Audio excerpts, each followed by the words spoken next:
Kiekvienas kraštas specifinis, tačiau Liuksemburgas tikrai ypatingas.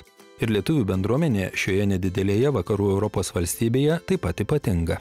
Sunkius fizinius darbus dirbančių lietuvių Liuksemburge mažai, beveik visi pirmos kartos emigrantai, išprusę turintys aukštą išsilavinimą.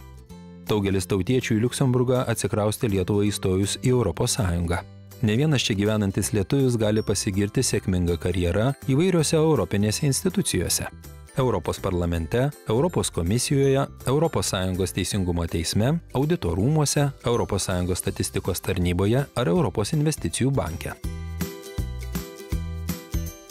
Šiemet Liuksemburgo lietuvių bendruomenės nariai įgyvendino vieną iš svarbiausių savo tikslų – įkūrė savaitgalinę lietuvišką mokyklėlę. Šiuo metu joje lietuvių kalbos, istorijos bei muzikos žinių semiasi daugiau kaip 30 vaikų. Liuksemburgo lietuviškos mokyklėlės steigėja Rima Gulen džiaugiasi, kad graži svajonė pagaliau tapo realybę. Jai pritarė ir naujos mokyklos įstaigos iniciatyvinės grupės nariai. Pasak jų, daug padėkos žodžių nusipelnė Liuksemburgo pietryčiuose įsikūrusio Šengeno miestelio savivaldybė, kuri sutiko lietuvių vaikus kiekvieną savaitgalį priimti Remeršeno mokyklos patalpose.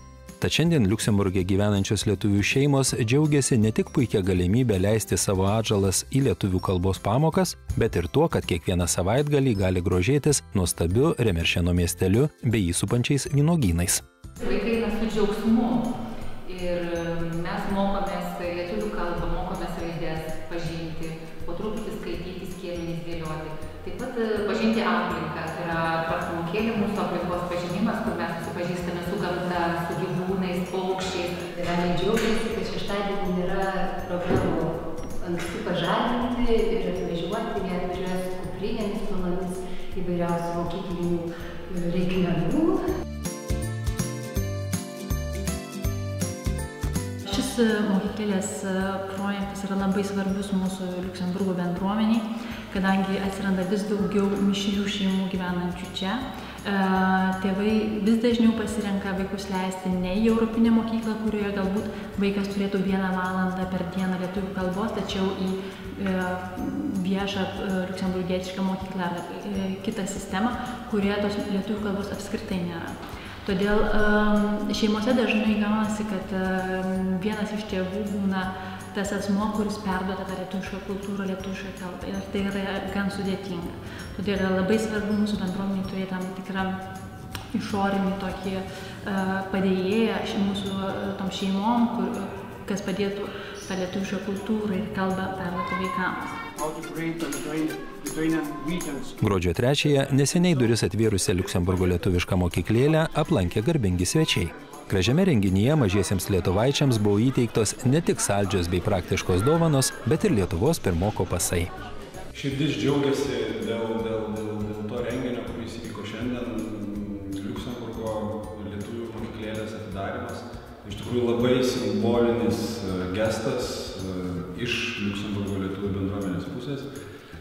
Man asmeniškai tai yra tam tikras sapno išsipildymas, nes tik atvykęs čia, kurie jau prieš 3 metų, ir pradėjęs diskusijas su bendruomenės vadovybė, su Egle, bendruomenės pirmininkė.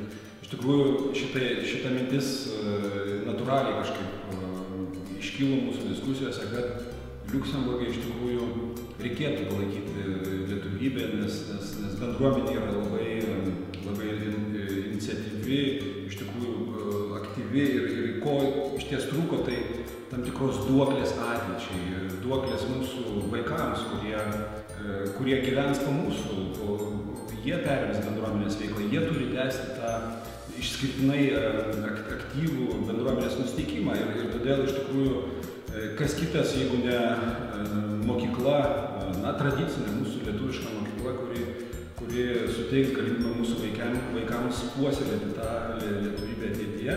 Žinot, kaip tai pasakoje yra pasakoma, 100 zuikių susirinko, net žalia girelė. Pakalbėję, pasitarę, mes mokyklą atidarėme. Taip ir mes savo mažiems vaikučiams iš tiesų susibūrė, mūsų keli bendruomenės nariai susibūrė ir pavyko mums atidaryti tą savaitgalinę mokyklą. Aišku, mes labai džiaugiamės, tai yra esminis kertinis įvykis mūsų Liuksemburgo bendruomenės gyvenime. Ir labai mes dėkingi visiems ir ambasadai už didelę pagalbą, ir mūsų garbės konsului, ir šito Šengeno savivaldybės visiems atstovams. Ir aišku, žinot, kaip visada viskas gyvenime priklauso nuo konkrečių žmonių.